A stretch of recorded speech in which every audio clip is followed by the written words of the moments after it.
the social media, and then all my boxes disappear. Right, Amy, Mark, we're live. But, and Mark knows this well, and regular visitors to our broadcast will know this well. I've got a bank of social media lights, Amy, behind us, and depending on what's happening in the world. Apparently, I mean, there's a lot going on in the world. Depends on when all the social media lights kick in. So we have to sort of fill for about 20 seconds. Amy, you're just talking about walking. About Yes, walking being your favorite thing. Is that to walk away from your kids or to walk towards them or basically, yeah. I mean, it's only become my favorite thing because it's only one of the few things that I can do anymore. But yes, it is. I love a walk. Love okay, a walk. we didn't ask in the green room. Dogs. You must have dogs up in I beautiful do have a Yorkshire. dog, Okay. Ronnie Ronnie. Badger. Yeah, And what flavour is Ronnie? he's a big yellow Labrador that is Oh, just a bit big for his boots actually nowadays, but he's a love. Yeah. excellent. We're going to have a room of love, Mark, aren't we, for Labradors? Mark, what have you got in the contents of Labradors? I've got two Fox Red Labradors that are sat on my feet as we speak. Excellent. Okay. Oh, And you've got awesome. and Amy, I come from Suffolk, so it's the law. I have to have two black Labradors. So I've Mhm. got two black Labradors downstairs, ready for the postman, because the postman, the postman and my dogs get on so well. Right, we are live officially. Hello, everyone. My name is Max McGillivray from Beanstalk Global. It's a pleasure to be on today with Talking Leaders, hosted with and in conjunction with the AHDB. Mark, should we start with you? Tell us about AHDB and Talking Leaders before we do the big rah rah and bring Amy in officially. Go, Mark. Yeah, good morning all. Yeah, Mark from AHDB, and we're the levy board that are there to try and unlock the potential of UK agriculture. And Talking Leaders is an online series where we bring some fantastic, interesting people from around the country and across the globe and find a bit more about them and how they can better help lead, implement leadership management and lead themselves, leading people and leading business into UK agriculture. And that's why we're very excited to have yourself on, Amy, today, because I think there's a lot that we're going to talk about that's going to resonate. So we're live on LinkedIn, live on YouTube, live on Facebook, and also on our podcast. So especially for the people on the podcast, because Amy, apparently video doesn't work very well on a podcast. We're learning Oh, this after 54 episodes, and you'll know more about that than us. But let's just give a bit of a background to today about this. So we know how important it is to be inspired by both individuals and businesses across our sector. And today's session is exactly that: real thinking, real experience, and real impact.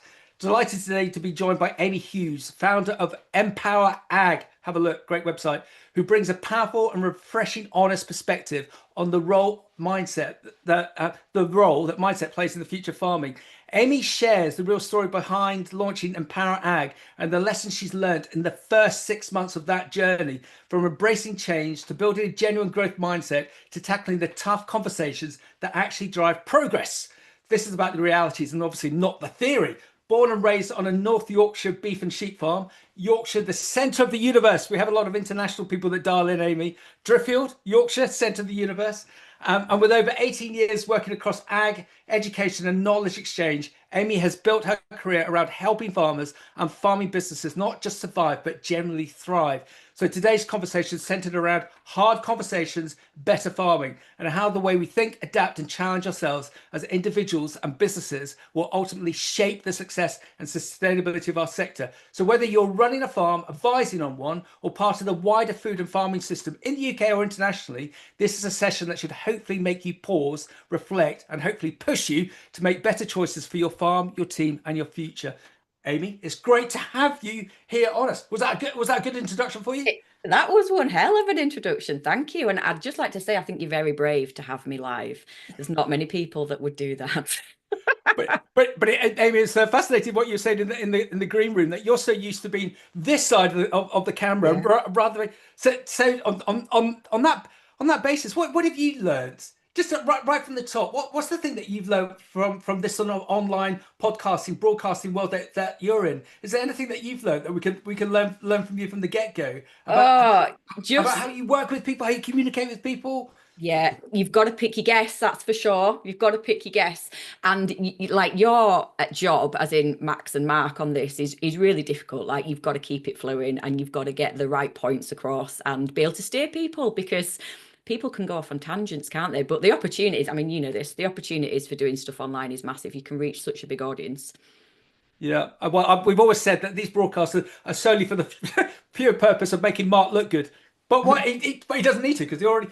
But so Mark, actually, this is a really good point that Amy makes that we've done 53, 54 of these. But that's very gracious of Amy. But it's not rocket science what we do. Do you think more people should try and do this to communicate? Do you think that's a good thing, Mark? That's for people to do? I think is a hugely good thing. And one of the things that we talk about at AHDB is that we need to eat balanced. And I think we need to communicate in a balanced way. And we need to try and find methods and modes and mediums that tap in to as many different people as possible. And this is one it's not too structured. It's about having a bit of fun. And it's about getting to know that individual, which is definitely resonating because we're 54 broadcasts in. Yeah, but Amy, one thing that I think Mark, myself, and his esteemed colleague Isaac have realised for this sort of stuff to be genuine, Amy, you've got to be human and authentic, and that's what Yeah. we've definitely seen with yourself. So come on, Mark, let's kick off. What are we going to find out from Amy today? Yeah, no, it's I'm really intrigued to find out a bit more about Empower and why you made the leap and why you can see the opportunity to deliver this and what hard conversations you had to have with yourself to try and push out this kind of thing. So what was the reason for launching Empower and making that leap? So well, I'll start by saying it took me a long time. It was going round and round in my head for, I reckon, 2 years. So obviously, Mark, you and I used to work together at AHDB, and I was in the knowledge exchange engagement team. So I've always had a really big interest in the people side of things, the people side of behaviour change, which is effectively what knowledge exchange is trying to achieve, isn't it? And when I had my 2 little boys, I went through a big period of change. I ended up with really bad postnatal depression after the second one, and it was just a bit of a storm of change, and it affected everything. And so since then, that's where my real interest in the behaviour change, social science side of things came from, which I brought into AHDB for one reason or another. Fast forward sort of 5-6 years. I've been at AHDB for an awful long time and was ready for a change, definitely. And just could see in the industry how big of an issue this sort of people stuff is. So when I say people, I'm talking about relationships between people within a farming business, be that family members or staff and work colleagues. The total sort of lack of communication skills that a lot of people have, and that's not a criticism because we're never taught them. Okay, so it's such a really common problem across society, actually, but I've only ever been bothered about agriculture. So that became very, very clear, and my interest grew and grew.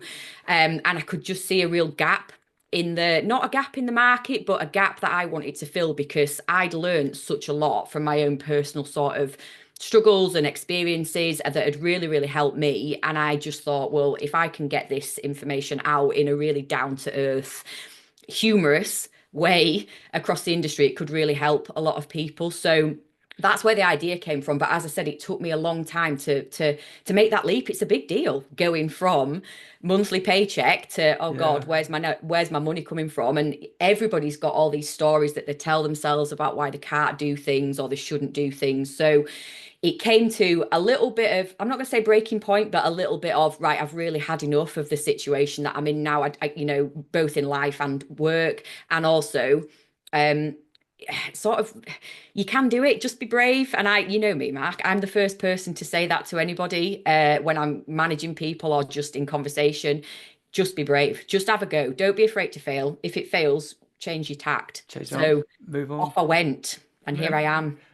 And what's so good, Amy, is that you've got the proverbial skin in the game, haven't you? So that you've learned from your experiences, dusted yourself down, and so that you can assist to benefit other people, because we know what it's like within the farming sector. We're not the best at communicating, and actually, I think with your style, and we'll go back to that phraseology about you being human and authentic. I think people will relate better to you than probably Mark and ourselves. So if someone needs help, or if you can see that they need help, or just guidance or communication, I can see that you'd be a proverbial very, very good open door to lean against to get that expertise. Yeah, it's important. I think, especially when we're talking about the people emotional human side of things, I do think that personal experience is really important. Like, I'm not particularly a technical person either. I've got various qualifications, but I've never wanted to be an expert in anything, and I still wouldn't say that now. But when you're talking about the people stuff, you need the stories behind it. You need personal stories behind it to bring it to life for people, and to make people be able to relate to what's going on. It's no good reading this stuff out of a textbook. You've got to have, I feel you've got to have lived it a little bit, because it's also nuanced. That's the thing about anything to do with people, isn't it? It's also nuanced. So just having that bit of an experience, I think that's definitely helped my confidence, because yeah, it's, people can disagree with me, people can debate, but ultimately my experiences are my experience, and nobody can sort of question that. So yeah, it is important, I think. Amy, well done. You're creating good. How do you create good? How do I create what, as in what do I physically do in my life? So I suppose one of the biggest things that I do is my GRIP course. So that is aimed at farmers. It stands for Goals, Reality, Insights and Planning. And that is basically all the things that I wish I'd known 6 years ago when I was going through hell and back with various different bits and pieces. So we look at understanding ourselves, we look at understanding others in terms of resistance and why they're behaving the way that they might be. And then we do some really practical sort of toolkit communication, managing conflict, all that kind of thing. So that's one thing that I do.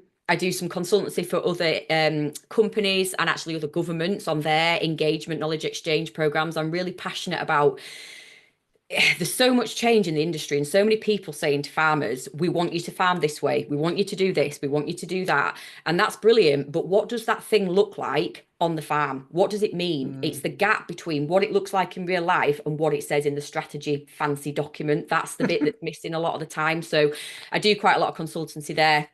I've just started a course for farm advisors. I had a lot of feedback from farm advisors about, it's quite a tricky position to be in. You can often be stuck in the middle of a difficult conversation between two people on farm, or, you know, you can have a conversation and think it's gone really well, and then you come back in 2 weeks' time and nothing's changed at all because life's happened and we've missed the people part of that change process.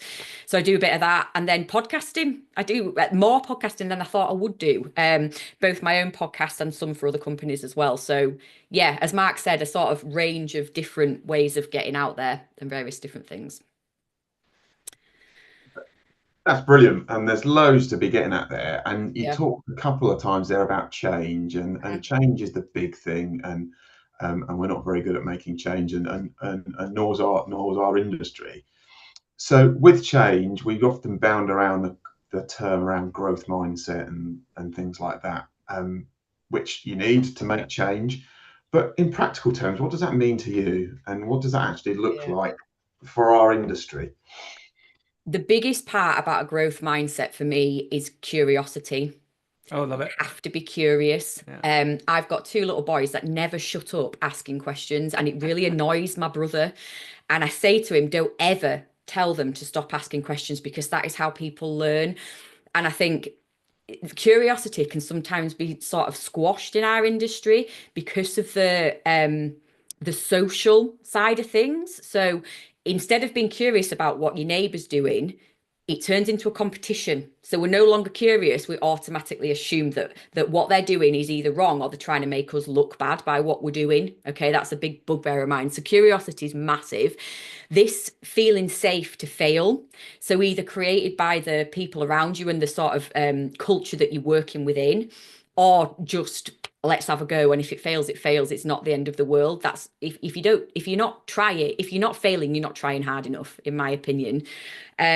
And the social support is so important for a growth mindset. If you want to implement something and it does fail, and you know that you're never going to hear the end of it, or World War III is going to break out with the other people on your farm, you're not going to do it, are you? It's got to be a cultural thing on farms, as this growth mindset. But curiosity is that is the biggest part of it for me. You've got to be curious. You've got to be interested in what's going on. You don't have to take on board everything that is being said to you, but just ask a question and find out what's going on.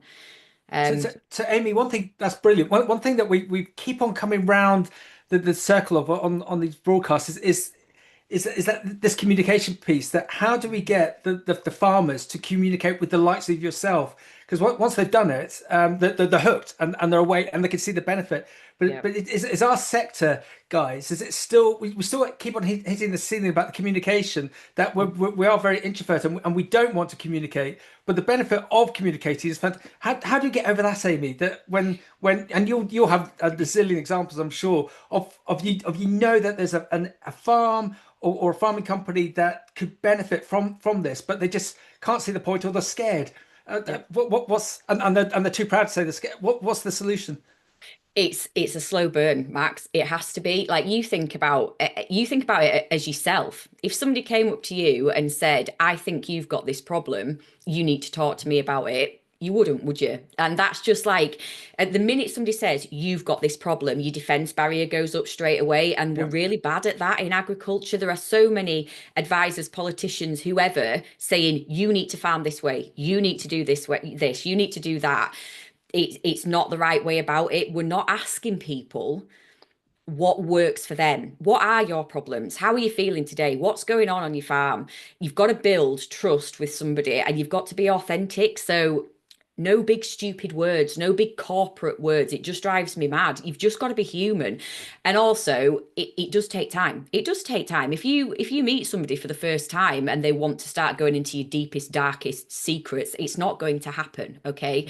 But just talking with people, not trying to make a sale, not trying to be salesy, just getting to know somebody. And also what I found in a lot of my work is obviously working with other stakeholders in the industry that do have the trust and respect of those farmers. So up here where we are, we have the farmer network. They are so trusted by their farmers. It's amazing. It's such a credit to them. So if the farmers see that they trust me, that's a bit of an inroad. But it is, I've always believed in just having a straight talking conversation with somebody and leaving it with them. Let them think about it. They will come to you when they're ready. But if they're not ready, there's almost no point, Max. There's almost no point. They've got to be at a stage where they want to move things forward. Yeah.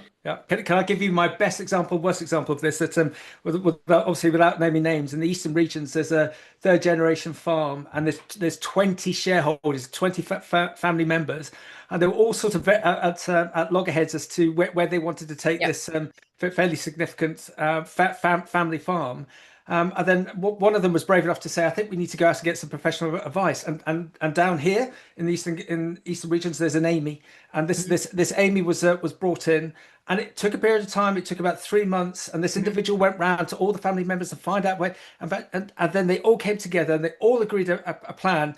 And they actually brought in someone externally to run the business. And one of the key family shareholders said, why didn't we do this before? We've lost the generation. They don't swear, Max. They messed around in not conversing and whilst if they'd actually just had been brave and gotten Amy in at that point of time, there would have been a far better place. They've now acquired 2 other businesses and they're rocking and rolling. So there's the lovely positive of the negative. But that's the always concern I've got is how do we get these individuals to ring the likes of yourself, Amy, to because it's going to future-proof them. It's going to make their businesses better. They're going to be happier, Amy. Yeah, I think I think there's a lot of people that are having either family problems or people problems on the farm that genuinely think they're the only ones having those problems, honestly. And it is, a Yorkshire farmer said to me not long since, your market's infinite.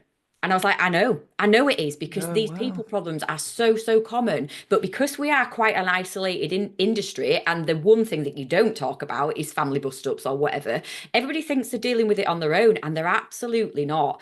And the other thing is as well, the way that we communicate to each other is based on past experiences, and that can go back generations and generations and generations. And so you'd think it's normal. You begin to think that it's normal, and you don't even realize that there's another way to do it.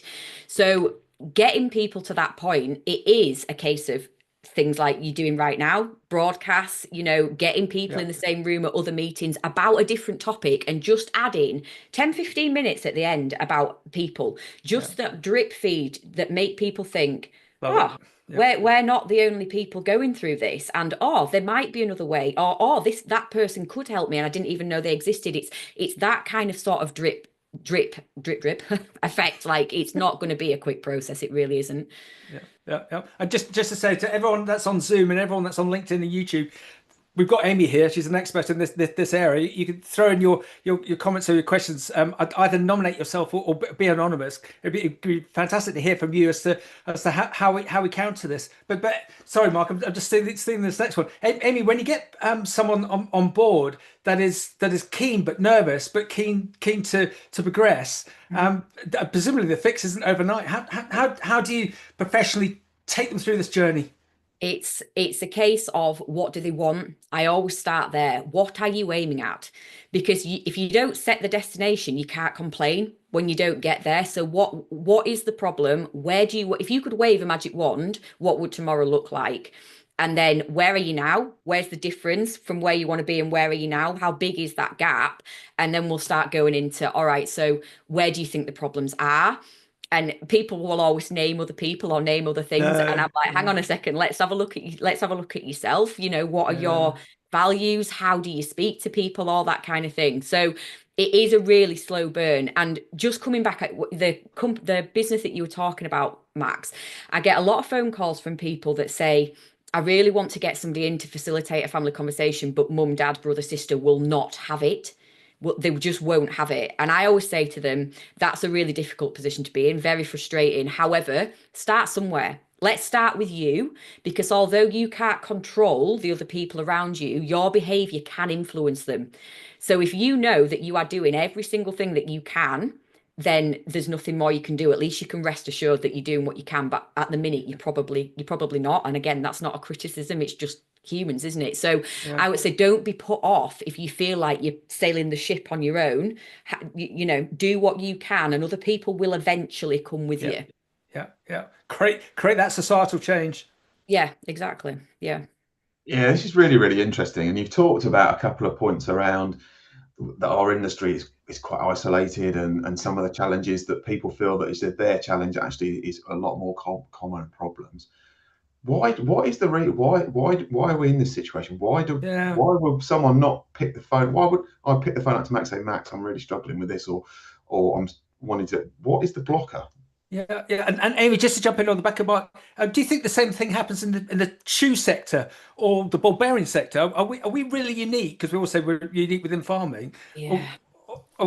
So that is a question I get asked a lot about, are we unique? Yes and no, I would say. Okay, so when people in farming say to me, farming is a really unique industry and blah, blah, blah, blah. And I'm like, yes, it is to some extent. However, there is no industry that does not have its challenges. Everybody has their challenges, be that input prices, all the rest of it, especially at the minute. Crikey, like anybody that owns a vehicle is having a challenge at the minute. So it's not unique in that sense. I think the culture of farming is quite unique. So, Mark, coming back to what you were saying about why do we avoid these conversations, it's history. Okay, well, every single person on the planet is programmed by their previous experiences of life. Okay, and in farming, it can go back generations. And I literally said this to somebody the other day. The more I work in this space, the more, without sounding really dramatic, the more generational trauma I see. Actually, like it's how was dad treated by granddad, treated by great granddad, and it goes back and back and back and back, and it takes one person to break that cycle. So that is the culture of it. And then every single person again has like unwritten rules. There's a guy in Canada that says every farming family has its own culture. So what are the unwritten rules? We don't talk about money. We don't bring the time up that dad ran the tractor into the side of the shed. We don't talk to grandma about this because it upsets her. All those unwritten rules that we never actually voice, but they're there, impacting every single thing that we say and do. Okay.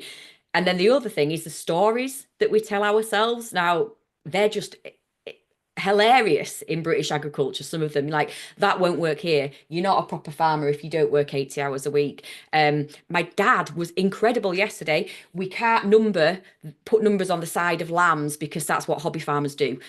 Like all these hilarious things, some of them are. And we do this in grip, and honestly, people are in hysterics with it because some of the stories, but the more you tell a story, the more it becomes the truth.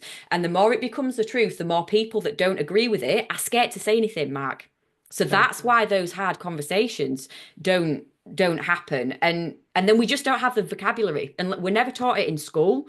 So unless you come from a family that has been naturally really good at communication, you would never have been shown how to do it. Like how to use I statements, how to ask open questions, all those kind of things that make such a big difference to a conversation. Yeah. Add into the mix, which we're not here to talk about directly at succession, but if you haven't taken the keys, I'm thinking of a local family farm that father has just taken over from grandmother at the ripe old age of 77. His 40-year-old son that's got some really interesting ideas of how to push the business has not got a chance in hell, because it's like, hang on a minute, I've waited 77 years for this opportunity. It's now my opportunity to put in what I've been thinking about when I was 40, which is potentially out of date. So yeah, massive challenges. But and guys, go back to one point that Amy made. It just takes one person to break that cycle. Mark, you've got an a prestigious educational background as a lecturer within an esteemed organisation. Unless you tell me otherwise, I don't think there's. Amy, how do you dress this up? I don't think there's any. There's no training on this specific area of personal development within our educational sector of agriculture. Let's start with Mark. Mark, should there be with your back? In answer to your question, there isn't directly, but it's something that definitely the agricultural institutions are now thinking about, and also the program writers and the course writers, in terms of developing people and those softer skills from an early age. Because I don't know, my experience within the industry and how you promote and get progressed through roles and jobs is generally technical competence. Yeah. And then I can remember as a leader, as a head of department in a college, I was doing really well, and then suddenly it's like, da-da, you've got 16 people to manage. Go for it and get the best out of them. It's like, oh shit, I don't know how to do it. And by the way, you've got to sack that person. It's like, I've never had to do any of that. I was really good with the cows and I achieved those KPIs, but then suddenly you've got another thing. So I think it's coming. It probably needs to come a lot quicker, and there needs to be modules and stuff in there to develop.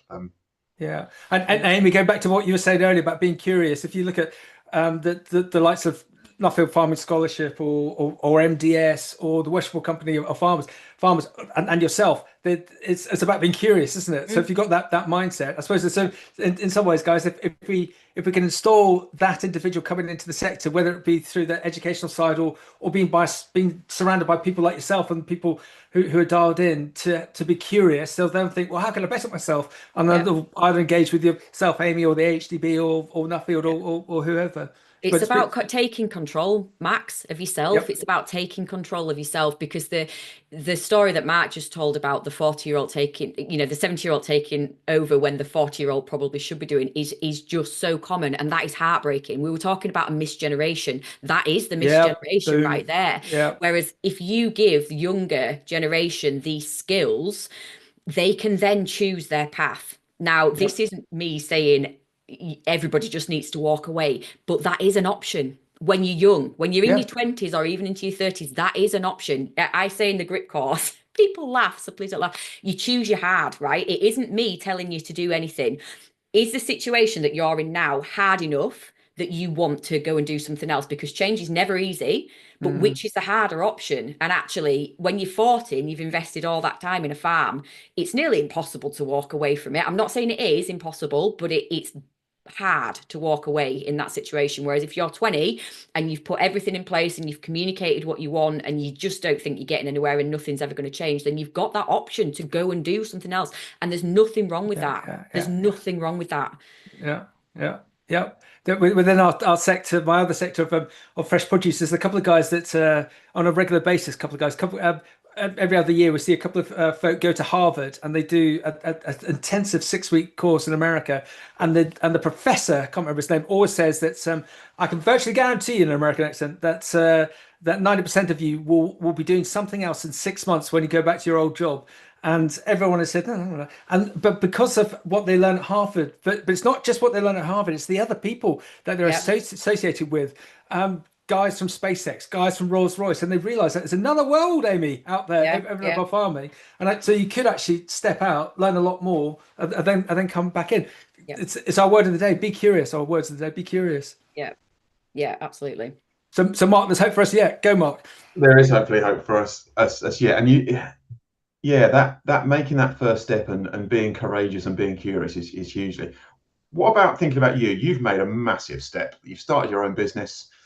You've seen an opportunity and a niche in the market. What for you personally has been the hardest lesson you've learned um, over the past 6-9 months of establishing Empower? Well, I'll tell you the thing that I've struggled with the most. It's not having a team around me. And I don't mean to do things for me. I mean to bounce ideas off Matt. Like I had a brilliant team when I was at AHDB, the beef and lamb engagement team, and I have really struggled with being on my own. That's been a hard thing. I think the other thing is and I've probably only just realized this, it's not my confidence quite a bit. It's not my confidence quite a bit. Like I was at AHDB for 15 years on and off, wasn't I? And I was top of my game there. I knew exactly what I was doing, and I knew how to do my job. Now it's not that I don't know how to do it, but it's almost like a lack of guidance. And I must admit, there's been times where I'm like, God, I can't do that. I can't do that. And then you come back to these stories that you're telling yourself. And I'm like, well, why can't I do that? And I'll come up with some absolute rubbish. And if I'm not in the right headspace, I'll believe that rubbish. And some days I give myself a quick slap around the face and like, crack on, get your big girl pants on. But it has been a bit of a knock of confidence. Just any change does that. It's uncertainty, isn't it? It's uncharted territory, and it takes you a little while to find your feet. But yeah, I would say they're the two biggest bits. And it's easy as well to stay at home and not see anybody. Well, that doesn't do anybody any good, does it, farmers? You've got to get out, and you've got to get out and see other people. Otherwise you're just in an echo chamber. So Amy, could we accuse you of being institutionalized at the AHDB without realizing it? And hence why you when you went solo. Oh, Max, goodness me. Yeah, maybe. I don't know. I don't suppose you realise, do you, when you're in it? I think it was safe, wasn't it, for me at AHDB? It was safe. I'd been there a long time. I knew the organisation inside out. I was very, very lucky. I had a strong team, and I'm not saying my job was easy at all. It wasn't, but I felt competent doing it. So that is a whole nother ball game now, where I start doing things and I think, Jesus, can I actually do this? And I can do it, but you just, I don't know. It's weird. It's a weird thing. No, you're fantastic. Can I just give you my best my best anecdote about being institutionalized? There was a buyer within a very large retailer, and he thought he was God because everyone wanted to deal with this retailer and the buyer. Anyway, he made the big jump. He went from the retailer to a fresh produce company, and he couldn't he couldn't understand why he didn't have his own private parking space in the car park.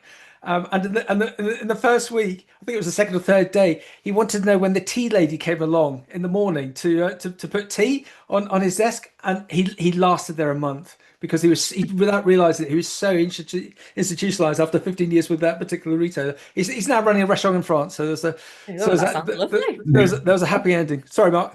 I was just gonna add. I think yeah, you've got plenty more years left in you yet, Amy, but you're similar generation to me. We're probably one of the latter generations that not a jobs for life, but generally people stayed in a position for slightly longer. Do you think that's going to change as we move? Look at your boys as they grow up. I've got young children as well. How's their interpretation to change or appetite for change going to be in Gen Z, where everything is instant and they say the job's not for life, it's for the project, and you might have 40, 50 different careers within a working lifetime? That's going to be a hard balance, isn't it? Because I was brought up very traditionally in that if you're going to do a job, do it properly. And yeah, not every day is going to be happy, clappy flowers. Like that's not life. So that is my worry with this next generation, is that the minute something gets hard, are they just going to jump ship? And that isn't life. That isn't life. Like you've got to stick at something. On the flip side of that, I think there's probably a lot of people that have stayed in a job because of that mentality, Mark, and haven't actually thought, what do I want? Like as Heather Wildman would say, you only hear once. Like, what do you want? Is what you're doing aligning with that? Or is there something else that you could have a go at, at any stage of life? It doesn't matter how old you are, you can swap jobs or do something different. It's not a problem. But yeah, I do worry about that. My eldest, especially, my God, he can't concentrate on something for more than 2 seconds. So God knows what he's going to be like. Arthur just wants to drive tractors. But it is going to be a worry, because I think you could almost create some issues with sort of never being content. Like that might be what happens. You're never content. So you swap, you swap, you swap, and you're just chasing the next thing, which I have a lot of experience of. That's not a nice position to be in, isn't that? So yeah, I think you're probably right. The gig economy, all the research has shown that for Gen Z, there's the likelihood that someone who's 18, 19, 20, 21, they potentially, by the time they retire, they could potentially have 60 different jobs. And especially if they're working, say a Gen Z is very good on social media, that they could get a gig for 3 months, 6 months, do that, and then they could go traveling for 3 months, and then come back and do another consultancy gig. Yeah, but it's which is great, Amy, Mark, but also that there isn't that you're not. Are you building anything? Is that scalable career wise? It's great if it's great for you, isn't it? That's the thing. There's no one size fits all. So some people would have the best life doing that. I met a vet the other day that was a locum that traveled for 4 months of the year, and I was like, Jesus, that sounds amazing. And she didn't have, she wasn't married, she didn't have kids. Now, whether she wanted that in the future, I don't know. She might not have done. So in her world, that was perfect for now. So it's about what you want, and it's breaking away from the social stigmas. That's the thing. It's what you should be doing. This again. What does that mean? You should be doing what makes you happy, as long as it's not upsetting anybody else. Yeah. So Amy, question: when you go into a business and you sort them out, and it's a 2, 3, 4 year program. I don't know the terminology to sort them out. Is that it? Is that it? Then done. Do you sort of put it into reverse and drive backwards down the farm No. driveway, or is it an ongoing? Is that an ongoing? You know where I'm going with this. It feels like with a farm, with an agronomist, you're constantly looking and take. So it feels like we've always got to have an input of an Amy in the farm. Yeah. Just I don't think so. For me, so in the work that I do, it's not ongoing. It's they either come to the course or I'll go and do a session, and then I'm always on the end of the phone. But it's not you will pay me to come once a year. It's not like that at all. But with the people stuff, Max, stuff in life changes all the time. oh my God. Yeah. Like somebody dies, somebody has a baby, somebody gets married, somebody whatever. Like I have struggled with identity problems, which is a huge thing in farming. Three times, beg your pardon now. You would have thought on the third time that I would have spotted it straight away. I didn't. I just went into meltdown again and eventually realized that that's what the problem was. So these things just crop up all the time. Psychology is a really complex thing, really complex thing. So I think you've got to revisit it. You've got to revisit. We do something called the Wheel of Life, which way you score yourself where you are now. I would do that once a year. I do that once a year personally, because it just changes all the time. And then you shout for help when you need it. I think once you've got over that initial barrier of letting somebody in to help you, it's easier to do it. It's easier to do it the second time. But no, life happens and it constantly shifts, does the people stuff. Mark, would you agree? Yes, definitely agree, and it should do, and we need to embrace it more because change should be inevitable. So building on that, like you said, we're quite a traditional value-based sector, and culture and identity are hugely important. From your experiences so far, what's the starting point for someone that wants to have a conversation, wants to instigate some form of change? Where do they start? Whether it be the example I used of a father-son operation, that how can you do it? What would you be your advice? Right. So my opinion on this is, before you go into any big conversation, you need to be clear on three things, like crystal clear on three things. What do you want for yourself from having that conversation? What do you want for the other person in terms of, do you want them to come out with a good outcome? Are you not bothered? Like who is the person that you're speaking to, and what do you want for them in an ideal world? And what do you want for the relationship? Because that's going to change how you go about the communication part of it. So you've got to be crystal clear with those three things. The other part of it is, especially, or no, not just in families, actually, with anybody, have you got any history to work on where you can be a bit of a detective with it. So have you tried to have this conversation before? What happened? What was said? What did the other person say? Because from that, you can almost diagnose why they're resisting or why they're getting upset by it or whatever the reaction is. Okay. So without going into loads of details, when somebody resists something, they're usually trying to protect something. It's usually fear of a loss and they're trying to protect something. So there's 4 common losses. It's loss of control. I'm the boss. If you do this thing, I won't be the boss anymore. It's loss of competence. So this thing that you're suggesting, I don't understand properly, and that's going to make me look stupid. It's loss of certainty. This thing, I don't know how that's going to play out, and that's worrying me because it's really uncertain. Or it's loss of identity, and that is so big. So if I do this thing, am I a proper farmer? Okay. That it's just massive, is that. So you need to figure out what you think might be causing the resistance and then acknowledge it. Just call it out in a nice way. Just call it out.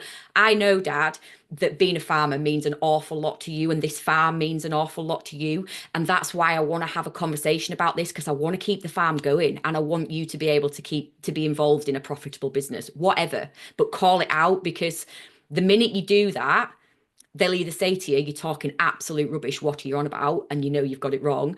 Or they'll appreciate the fact that you're respecting them enough to notice and understand them. And that just drops the guard straight away. There's a million and one other ways to start a conversation, but they're the 2 main things. What do you want for yourself? What do you want for the other person? What do you want for the relationship? And then have a think about what's happened before. It's so easy when somebody's resisting to say, my God, they're just being an awkward bleep. It's not the case. It's not the case. They're trying to protect something, or they're scared of losing something. It's usually the case. Yeah. that's taking the sail out of a sorry, that was a lot, wasn't it? But it's important. It is like that, and this is not my problem. This is why I started doing what I was doing, because like Mark, all 3 of us, we'll have done so many leadership courses, all the rest of it. They're brilliant. I'm not criticizing them, but they don't go into that why. They don't give you the tools to understand somebody. And if you can't understand somebody, you're just throwing random words at them, hoping that something lands. You don't know what you're trying to sort, do you? Do you understand? Yeah. And it's just a protection thing. La la la. Yeah. I'm not going to listen. I'm just going to carry on and do what I've always done, and compound that you've only got the keys to a business at 77. We're always going to been waiting for my opportunity. But for those on the podcast, Mark made a hand gesture. Yeah. Just Amy, quick question from a contact of mine in Somerset. We're talking about agricultural farming families. What about the supply sector? I run an ag supplies business with 47 people. Would the likes of Amy's GRIP course be applicable to us as a supply business rather than a farming business? So it's a good point. We have a good point. The conversation's been all about farms. Yes. And what about the periphery? Because we all need help. What do you think? We all need help. So that is why I've just launched a course called the Farmgate. Sorry, I'm waggling the camera about. I've just launched a course called the Farmgate Influence Lab. So that is more for people in the supply chain. Now that is it's aimed at advisors, anybody that's advisors, vets, consultants, salespeople, to try and help create change on farm without just pushing and getting annoyed because farmers won't do anything. Yep. If you're talking about the team in that supply chain, then yes, GRIP could help with that. It depends what outcome you're after, I think. Yeah. Okay. But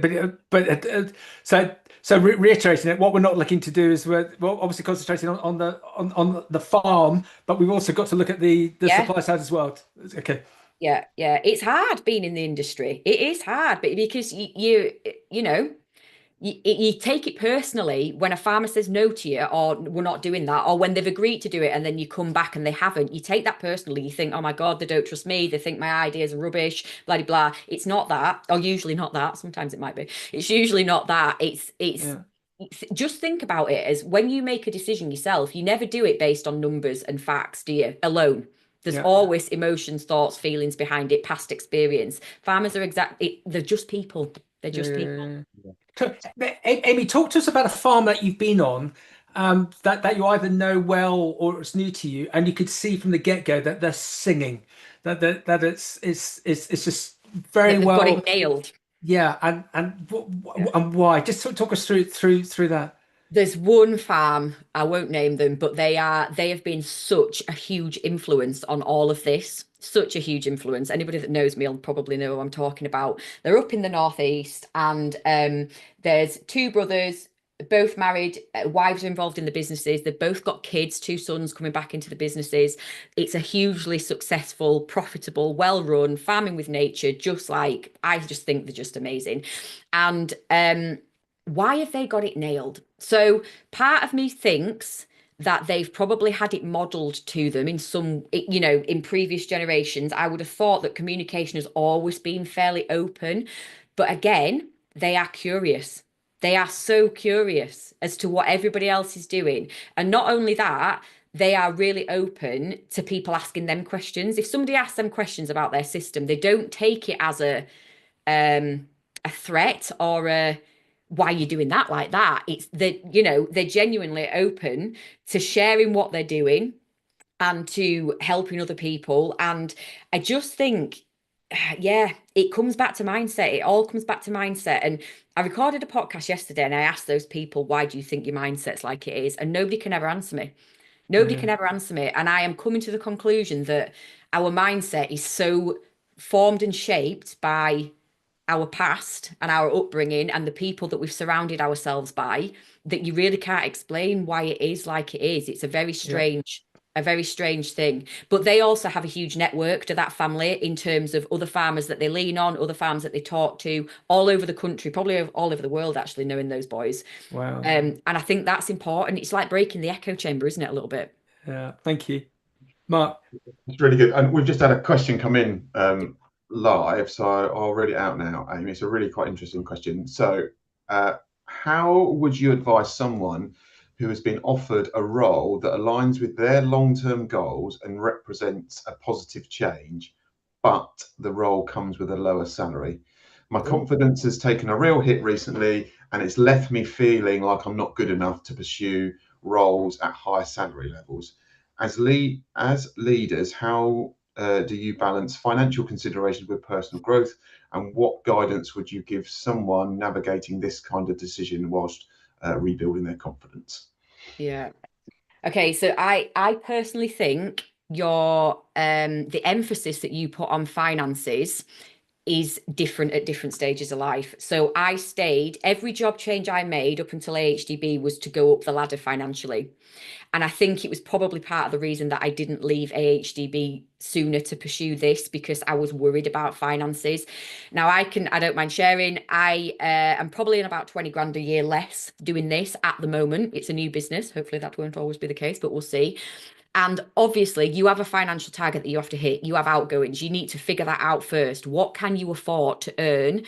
And then, knowing what I know now, I would say if the job aligns with what you want to do, you think you're going to love it, you think there's opportunity for you to grow into that, and it's going to make you happy, this job, do it. If you can financially afford to do it, do it. You can always earn more money doing something else, especially in this Mm. day and age. There's 101 different side hustles that you can do.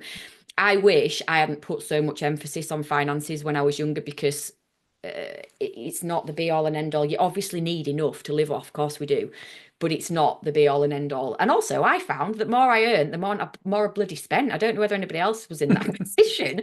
I look now and I think, how am I surviving on this when I could hardly survive before? But you do, because you get to the point where you you want to work for something bigger than just money. You need a purpose behind you. So there's only you that can really decide that. But it sounds as if the job that you've been offered is sparking a few sparks in you. Well done, Amy. Amy, would you recommend the sector to people who are dialed in, who aren't from the sector? We quite often get a lot of graduates who stray across these broadcasts and are intrigued about agriculture for all the great things that they don't want to be desk bound. Would you recommend this sector? Yes, I would. Yes, I would. I wouldn't be in it if I didn't love it. I think it is the best industry in the world. And I think over the next few years, if we can get past this narrative that the industry is spinning, that everything is woe is me, which is driving me insane, there is so much opportunity, so much opportunity. We just have to rethink.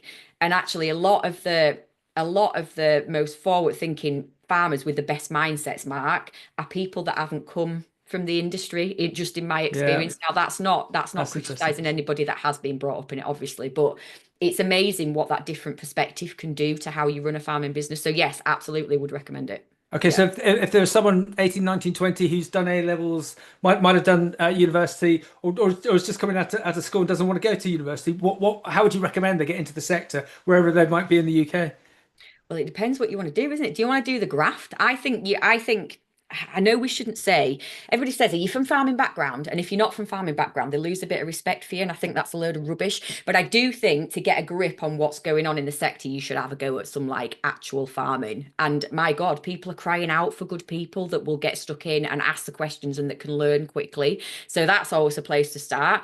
But the other side of things is all the graduate schemes, you know, that the big supply chains do. Just have a look what's about. And if you are curious enough and committed to learning, like don't go in thinking that you know it all. You're committed to learning and committed to, you know, improving yourself through the industry. I think the opportunities are endless. Just reach out. People appreciate people being interested in farming, because I think farmers feel like nobody's interested in farming, don't they? Yeah. And I'm not sure that's the case. I think a lot of people are.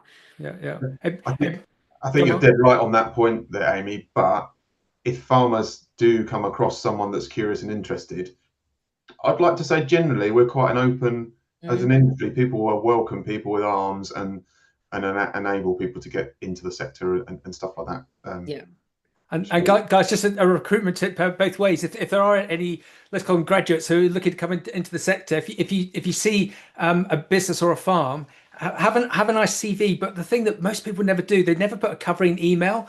So if have a look at the farm and write a covering email. I've looked at your business, Robertson Farms, online. It looks a fascinating business. I'd love to do. I'd love to be in the sector of dairy. I've always had a passion for dairy, although I don't come from a farming background. Please find my CV attached. I hope to hear from you shortly. And the other thing, if you can be big and bold, use this thing and ring them within 24 hours and 48 hours to say, I've sent my CV in. Have you got it? By far, the better people are those that ring in. So ring in. And likewise, if you're an employer looking for people, if you've got a website, make sure you've got a screaming red button at the top right hand corner saying, want to work from us? Click this button. And even if you don't have any jobs at that point in time, just get it to lead to a page or to a contact page saying, we're always interested in curious people. There you go, Amy, Mark. Please send your CV in, and if you can help them, great. It might be that one you're looking for, but if not, we're helping to communicate with the sector. And if you don't have a website, Facebook, Instagram, just put something on there so that people can see what you're doing and could be attracted to work for you. There's a boring old stat in recruitment that 66% of all people looking at a company website are looking at it for jobs or information on that company before they go in for an interview. So if you can have a website or some sort of social media to attract people into you, it would be even better. Mark, back to you. All good. Yeah, this is really, really good, and we could probably go on for hours and hours. But my last question, so looking ahead, so what would you advise yourself now, 6-9 months into Empower, on day one? So what do you know now that you'd like to have told yourself on day one? And then for the industry and looking ahead, what's the next hard conversation our industry needs to have with itself? So the thing that I would tell myself, there's probably two things that I would tell myself. First one is people want to help you. People want to help you. Like there are so many people that I've known for a long time, but for some reason just thought that I was going to have to do it on my own. And people do want to help you. So don't be afraid to pick up the phone, have a conversation, catch up with people, and they will automatically say, oh, I can introduce you to this person or whatever. People want to help you. The second thing that I would have told myself on day one was, just bloody remember who you are. Like, why are you doubting? Nothing that has happened so far has been luck. You've grafted to get here. So continue to graft and you will make it work in some way. And it doesn't have to look like what you've got in your head at the minute. That doesn't mean that it's wrong. It will change. So yeah, that'd be the second thing that I would tell myself, give myself a kick up the backside. What was the other question? The hard conversation. What's the next hard conversation for our industry? So for me, I have got to be in my bonnet about this one, Mark. It is about this social pressure in farming, the what will the neighbours think, the talking about each other at the auction mart, the turning your back on people in the pub, all because they're doing something different. I wrote a blog about it. It really bothers me. And I just think it's unacceptable. We can all be in it together when we're protesting in London, but on a day-to-day basis, we can't show a bit of solidarity and a bit of support for each other with the smallest changes. And it just drives me mad. And I do think, especially in the more traditional areas, it's a real blocker to change. It's a real blocker to change. What will people think if we change this sheep breed? What will people think if we reseed that field? Like all that rubbish. I do think it's a conversation we need to have. It's not okay, in my opinion. Amy, well said. Mark, do you want to go for that last question with Joy? Yeah, Joy, I think you might have answered some of it, but thank you, Joy, for the question. She's asked, in your opinion, Amy, what is the biggest blocker to get a farming business to open up? To open up and to start the conversation, I'm going to take that as it's usually I would say it's usually fear of what people will think, but in that small circle of people on that farm. So again, that comes back to inherited culture. What is it acceptable to speak about and not speak about on that farm? And actually, if I come home and start speaking in a certain way, or I bring this topic up, how are other people going to react? And the thing to remember there is you cannot control other people. You can't control them. You can only control yourself, and you deserve to control yourself in a way that you want to behave, but you can influence other people. So you've got to start small. It's baby steps, but if somebody's thinking about change, they're probably the person that's best placed to start using some of these tips and tricks. And Joy, ring Amy. But Mark, do you want to wrap up for us? Yeah, no, again, like I just said, we could go on. This has been brilliant, Amy, and it's such a great conversation, and really good to hear how Empower's doing and what you've learned from it. But I think the 3 points that I've pulled from it is curiosity. Just ask questions, be curious, and find out a little bit more. Be human, because if we're not human, we're not going to build trust. We're not going to build those relationships. And I'll take you back to the AgriLeader forum back here in Nottingham. Maybe that's not one that you want to remember, but we talked about trust and togetherness. And people, if they trust them and together, they'll be absolutely better. And then those 3 starters. What do you want for yourself out of a conversation? What do you want the other person to get, and what do you want from the relationship? And just start small and just try and influence. And hopefully things will push forward. But no, what a great conversation. Yeah, thank you.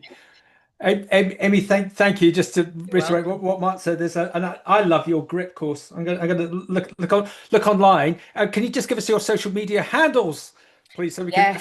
It's empower.ag on Instagram. I'm on LinkedIn. I don't use Twitter much. It's all about the cows on Twitter, but it's X now, isn't it? Sorry, that's how old I am. I'm far behind. But yeah, empower.ag.